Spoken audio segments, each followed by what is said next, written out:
The invitation was written in a dozen alien dialects, wrapped in ceremonial glyphs, and transmitted across the stars with solemnity. To the aliens, it was a gesture of peace, a historic attempt to bring humanity into the fold of their interstellar council. To humanity, it read like a challenge.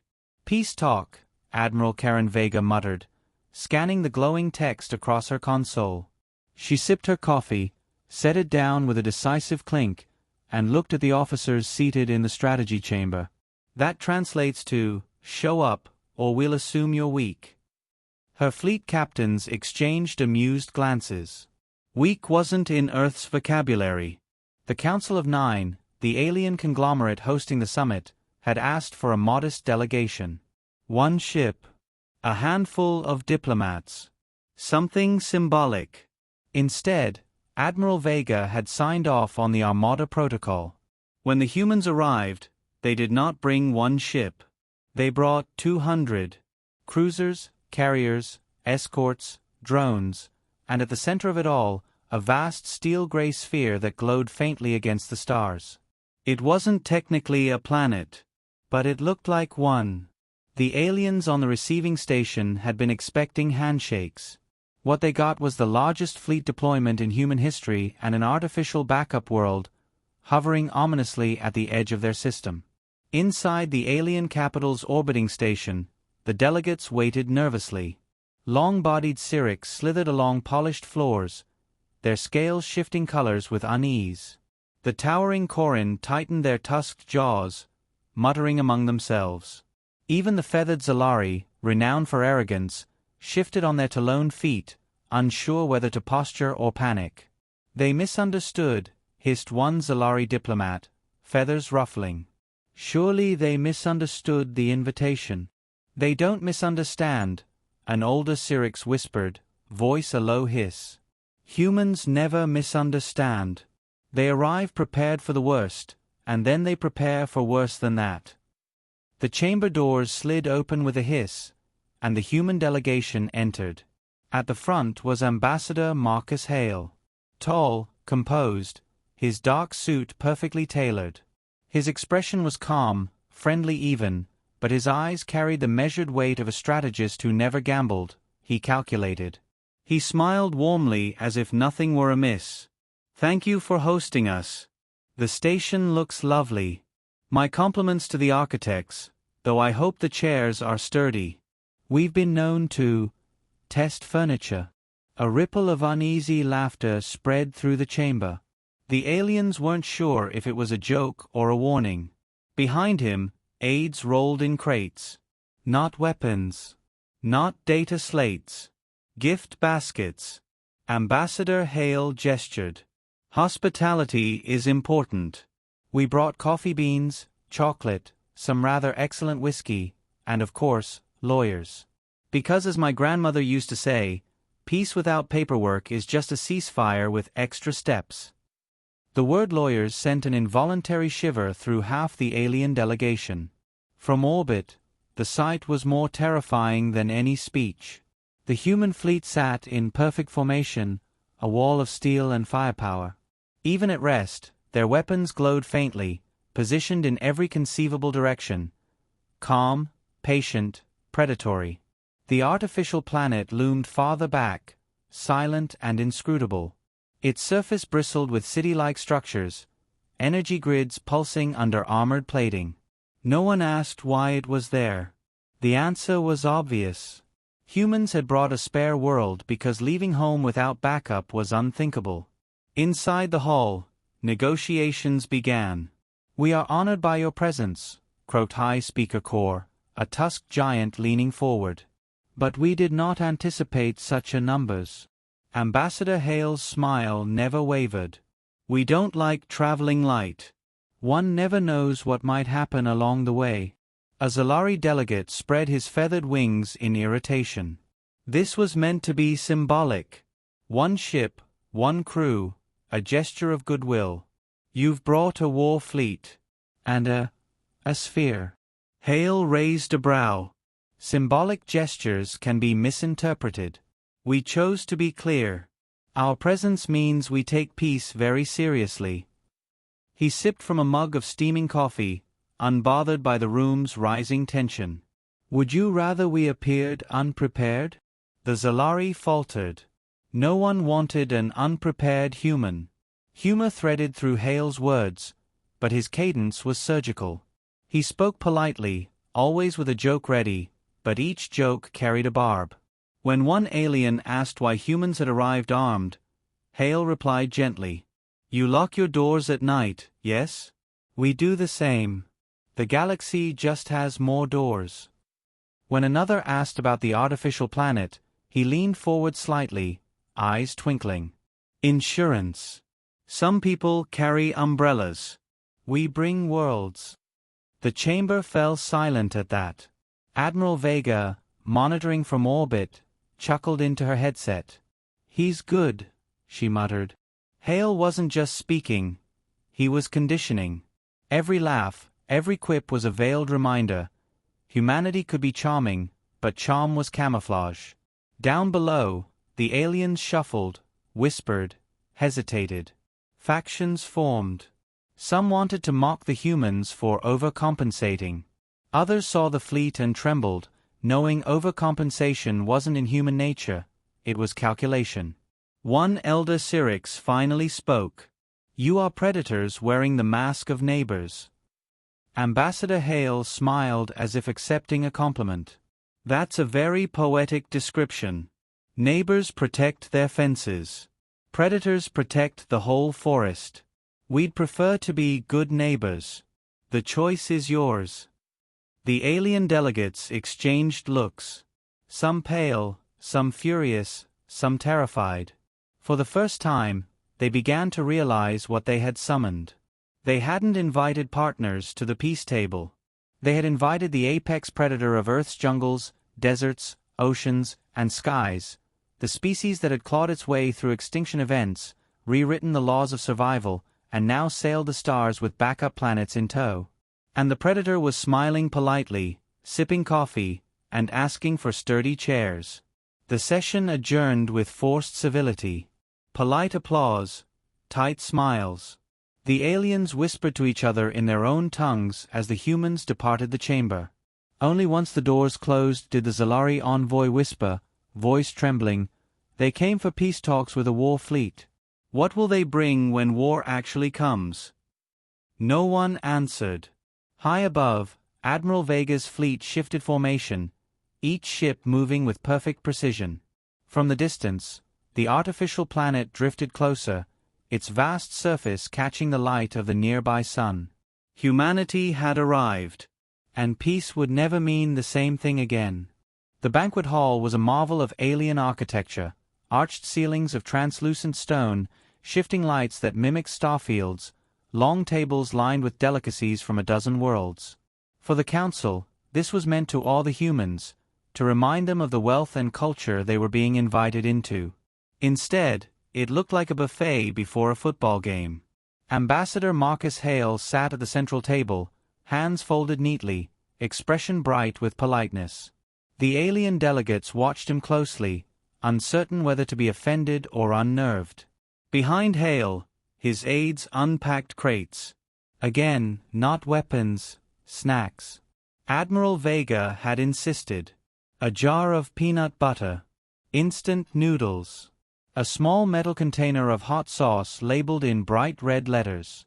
Hale gestured to the array. "We appreciate your hospitality, of course, but humans have sensitive stomachs. Best to bring our own provisions. Food poisoning can sour a peace summit." A few alien chuckles rose, though they were strained. The banquet began. Silver trays floated down the rows. One dish wriggled, another smoked with spices so sharp the air itself burned. The Corin delegates, tusks gleaming, tore into steaming slabs of meat. The Syrinx delicately lapped at bowls of glowing broth. Then the humans unwrapped their noodles. Steam rose as boiling water hissed over the dehydrated block. A pungent scent spread quickly through the hall. Aliens sniffed the air, some with intrigue, others with disgust. "What is that?" demanded a Zalari noble, feathers twitching. "Ramen," Hale replied cheerfully. He cracked open a packet of hot sauce and poured it over. The sauce glowed faintly under the alien lights, sinister red. One of the younger Corins sneered. "Primitive fare." Hale smiled as he stirred. "It's practical. Portable. Sustains soldiers on long campaigns. Food of survivors." The young Corin, goaded by pride, speared a chunk of noodles with a claw. He shoved it in his tusked maw. Seconds later, the warrior's eyes bulged. His throat convulsed. Steam puffed from his nostrils. Hale offered a napkin. "Careful with the hot sauce. It's an acquired taste." The Corin coughed fire, literally, sparks flying across the table. His fellow warriors beat at his back. The humans politely resumed eating, as if nothing were wrong. The Syrinx elder leaned close to his counterpart, whispering, "They dine on pain." The meal continued in uneasy silence, broken only by the slurp of noodles. Finally, the high speaker rose. His tusks gleamed under the light. "Ambassador Hale," he said carefully, "we appreciate your enthusiasm. But let us not forget the purpose of this gathering. The Council desires peace, through structure, through agreements, through clear borders." Hale dabbed his lips with a napkin, then set it down neatly. His smile was courteous, but his words landed like blades. Borders. Interesting choice of word. Where one ends, another begins. Unless, of course, one side ignores them. The Zolari flared their wings. "You imply we dishonor treaties." "Not at all," Hale said smoothly. "I imply that treaties without enforcement are stage plays. We'd rather negotiate realities than scripts." A ripple of unease spread. The High Speaker attempted diplomacy. "Then you propose—" "What?" Hale leaned forward, hands steepled. "Mutual respect. Mutual recognition. And security guarantees. We protect ours. We'd be delighted to extend that courtesy to yours." The Zolari snorted. "Protection? You mean domination." Hale chuckled softly, a warm sound that carried steel underneath.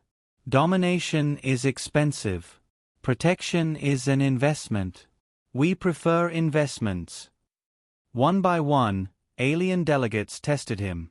"Why arrive armed for peace?" "Hale, you don't remove your guards when hosting dignitaries, do you?" "Our guards just happen to be cruisers." "Why bring that sphere?" Hale's smile widened just a fraction. "Ah, insurance. Some cultures carry charms against bad luck. We bring contingencies." The delegates whispered. No one dared say it outright. The contingency looked capable of ending civilizations. Coffee was served at the human table, rich and dark. The scent carried across the hall. Several aliens inhaled and recoiled, overwhelmed. One brave Zolari diplomat asked, "What is that bitter smell?" Hale lifted his mug. "Liquid strategy. Keeps the mind sharp. Civilization itself probably runs on it." He took a sip, gaze sweeping the table. "Wars certainly do." The silence after that lingered too long. By the time the banquet ended, the hall no longer felt like a celebration. The humans had been unfailingly polite, endlessly gracious, even humorous. Yet every phrase had the same undertone. "We are prepared. We are watching.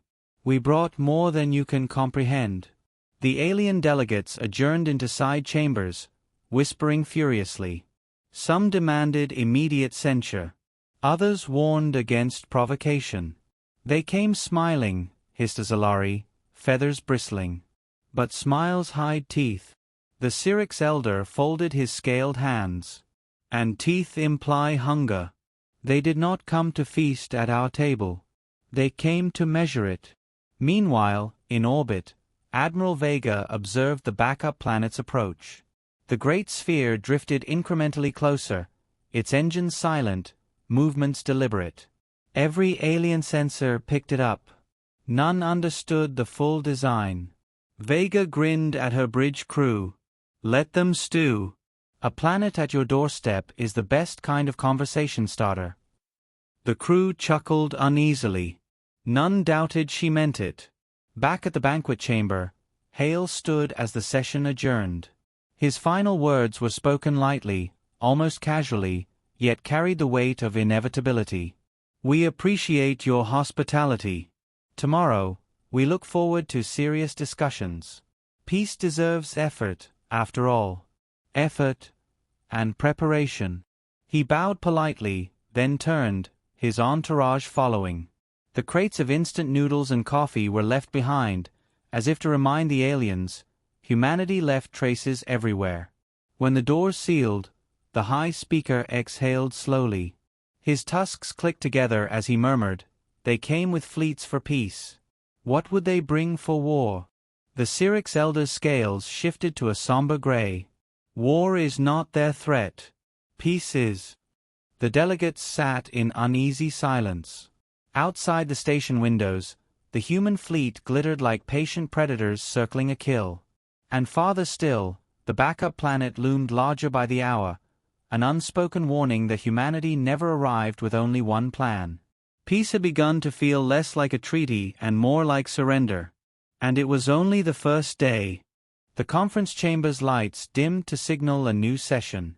Holographic maps of contested borders flickered across the room.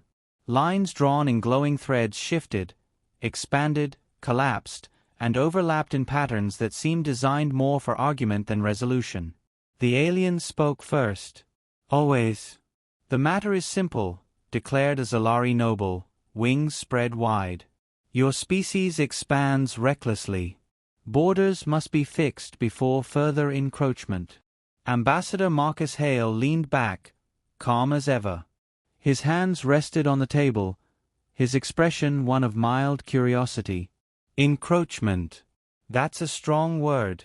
I prefer curiosity with enthusiasm.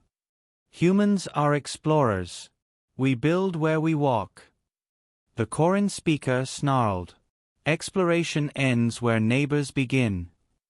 Hale nodded politely. That's a fair point. And yet, if we'd stopped at our neighbors, we'd still be in caves. Progress rarely asks for permission. The chamber filled with murmurs. Some delegates admired the audacity. Others seethed. The Syrinx Elder simply observed, scales flickering in thoughtful patterns. In orbit, Admiral Vega stood at the viewport of her flagship, watching the artificial planet slowly adjust its trajectory. To the untrained eye, it was a simple drift. To her, it was a statement. Bring her 10,000 kilometers closer, Vega ordered. The helmsman hesitated. That will place us inside their designated exclusion zone. Vega's grin was sharp. Good. Exclusion zones are invitations to test resolve. The sphere obeyed, sliding with the inevitability of a moon. Its armored surface caught starlight, pulsing faintly with energy.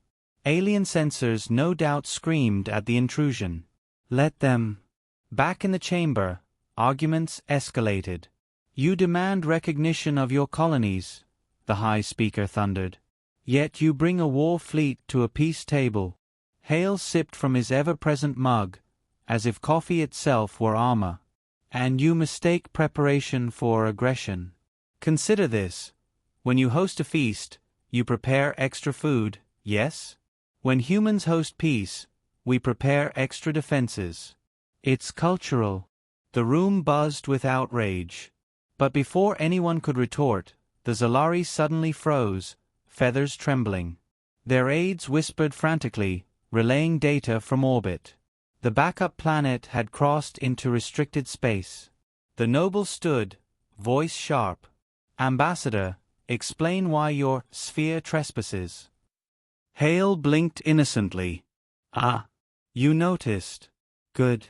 Transparency builds trust. The delegates erupted. Voices clashed. Accusations, demands, threats. Hale waited. Patient. Polite. Then he set down his cup with a soft click that cut through the chaos. "Would you like to know why we brought her?" The hall quieted. Even the Corin leaned in, tusks gleaming. Hale rose, pressing a control on his wrist. A projection flared above the table. The artificial planet, detailed to the last lattice of steel and light. Its layers unfolded: habitats, factories, energy grids, shipyards, cannons. "This," Hale said warmly, "is Providence. A mobile bastion. A colony and fortress combined. A world we can bring with us when we travel, because humans dislike being homeless." He let the image rotate, revealing batteries of weapon emplacements that glowed like coiled suns. "We call it a backup planet because, well, we plan for the worst. Always." A ripple of horror passed through the chamber. The Syrinx elder whispered, voice dry, "It is not a world. It is a siege engine." Hale inclined his head politely. "And yet, it sustains millions. Entire families live there. Farms, schools, bakeries. You should try the sourdough." The juxtaposition made it worse. The alien saw both, a weapon that could crack fleets in half, and children playing on its surface. A predator that raised cubs inside its fangs. The Corin warrior who had nearly choked on noodles at the banquet stood abruptly. "This is no peace delegation. It is conquest." Hale's eyes cooled. The warmth in his smile thinned. For the first time, the predator beneath the diplomat's mask glimmered. "Conquest wastes resources. Peace multiplies them. We're here for peace. But peace worth having must be permanent. To make it permanent," he gestured at the hologram of Providence, "we ensure no one feels tempted to break it." The warrior's tusks clacked, but he sat. In orbit, Admiral Vega's crew picked up frantic chatter on alien channels. Sensors spiked as dozens of alien defense platforms targeted human ships. "Orders, Admiral?" her tactical officer asked. Vega tapped her fingers against her console, eyes never leaving Providence as it slid into position, haloed by light. "Do nothing. Let them stare. Let them sweat. Fear does half our work." The officer nodded, though his shoulders tightened. The tension was tangible, electric. One misstep, one overeager alien finger, and the stars would burn. Back in the chamber, factions clashed openly. The Zalari noble shouted, "We should expel them at once." The Syrinx elder countered calmly, "Expel an avalanche, and it buries you faster." The high speaker pounded the table. "Enough. We convene for peace, not threats." Hale smiled as if nothing were amiss. "Excellent. Then we're aligned. No threats. Only clarity." He leaned forward, tone dropping just enough for every translator to carry the weight. "Earth seeks peace. And peace, my friends, is strongest when it cannot be challenged. We'd like to make sure no one here feels the temptation to test boundaries. Isn't that reasonable?" The words were delivered like an offer.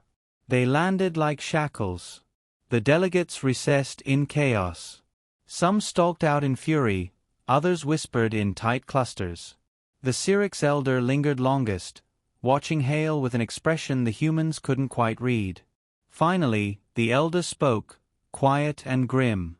"You smile with warmth, Ambassador.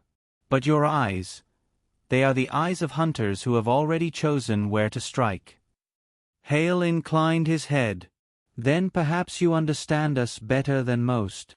As the chamber emptied, Hale stood alone with his aides. He looked up at the projection of Providence still spinning slowly above the table. "Stage set," he murmured. One aide swallowed nervously. "Do they suspect the real purpose?" Hale's smile returned, soft and genial. "Not yet. They think Providence is the weapon. They haven't realized it's the bait." Above the planet, Admiral Vega received the update. She grinned, shock-like. "They wanted peace talks," she said. "We're giving them a demonstration." Providence pulsed with light as its systems cycled up, quietly, carefully. The aliens believed they were staring at humanity's threat. They hadn't yet realized they were already inside humanity's trap. And the doors were closing. The alien coalition had never agreed on anything quickly. But fear, it seemed, could accelerate diplomacy. Within hours of the revelation of Providence, a shadow council assembled in hidden channels. Noble houses whispered, generals argued, envoys cursed their own hesitation. They brought a mobile fortress into our cradle, one commander hissed. They intend to chain the galaxy, another snapped. The conclusion spread like fire in dry brush. If humanity's backup planet remained in orbit, no treaty would matter. Destroy it, or be ruled by it. Admiral Vega expected the strike before the diplomats did. She stood at her command table, reading the subtle signs, spiking transmissions, coded bursts, fleets shifting from parade positions into spear formations. Her officers waited for orders. Not yet, Vega said. Her eyes tracked the display as the coalition's fleets quietly surrounded Providence. Let them come closer. The ambassador wanted bait? Let's make sure the fish swallow the hook. On the planet below, the peace chamber throbbed with tension. Delegates fidgeted, their aides whispering of sudden mobilizations. Only Marcus Hale sat composed, sipping tea this time instead of coffee, as if serenity itself could deflect suspicion. The Corran warrior could hold silence no longer. Your planet weapon orbits above us like a blade. Do you think we cannot see the trap? Hale met his glare evenly. A blade only cuts if someone forces it. Tell me, are you planning to push? That earned a growl. The Zalari noble slammed his wings against the chamber floor. Do not play with us, human. We know what you intend. Do you? Hale's smile was polite, almost kind. Because most of your colleagues haven't decided yet. The Syrinx elder leaned forward, scales darkening to near black. If you brought this Providence only as deterrent, why arm it so heavily? Why cloak its true purpose until now? Hale set his cup down gently. Because sometimes the truth must wait for the right moment. And in orbit, the right moment arrived. The first shot came from a coalition dreadnought. A lance of blue light carved space, striking Providence's surface. Instead of tearing through, the beam dissolved into rippling distortion, absorbed by invisible fields. Providence did not return fire. Not yet. Vega watched silently as more ships joined in, volleys converging. Each strike vanished into that shimmering veil. She let them burn their fury, let panic twist into overconfidence. Her tactical officer's voice cracked with urgency. Admiral, permission to engage. Vega raised one hand. Patience. Watch. The coalition fleets pressed harder, emboldened by Providence's silence. They closed distance, tightening their noose. Then Providence's outer layer shifted. Massive panels unfolded like petals, revealing arrays hidden beneath. Not cannons, not missiles, but emptiness. No, not emptiness. Gateways. In the chamber, Hale's wrist calm pinged once. Confirmation. He rose slowly, addressing the assembly as the projection above flared to life. It showed the coalition fleets circling Providence, their weapons hammering uselessly against its defenses. You see aggression, Hale said softly. I see inevitability. You couldn't let it exist. You had to strike. And that, his voice hardened, was the point. The projection shifted.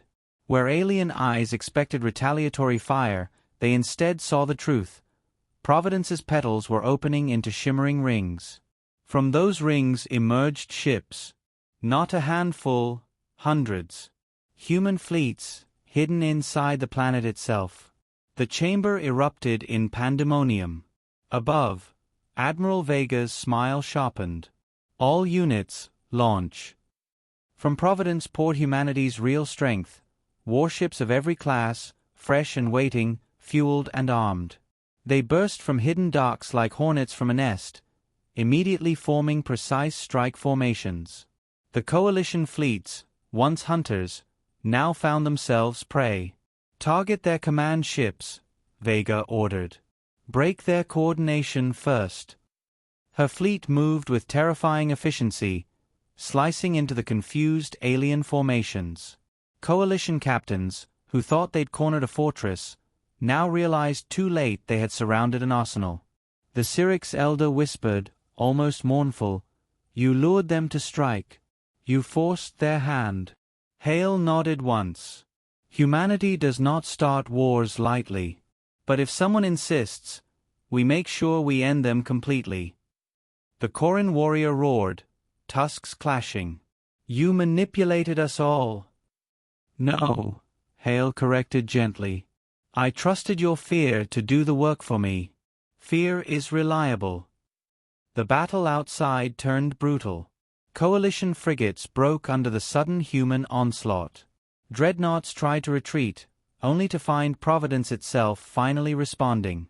From its surface rose batteries hidden until now, colossal cannons that fired beams thick as rivers.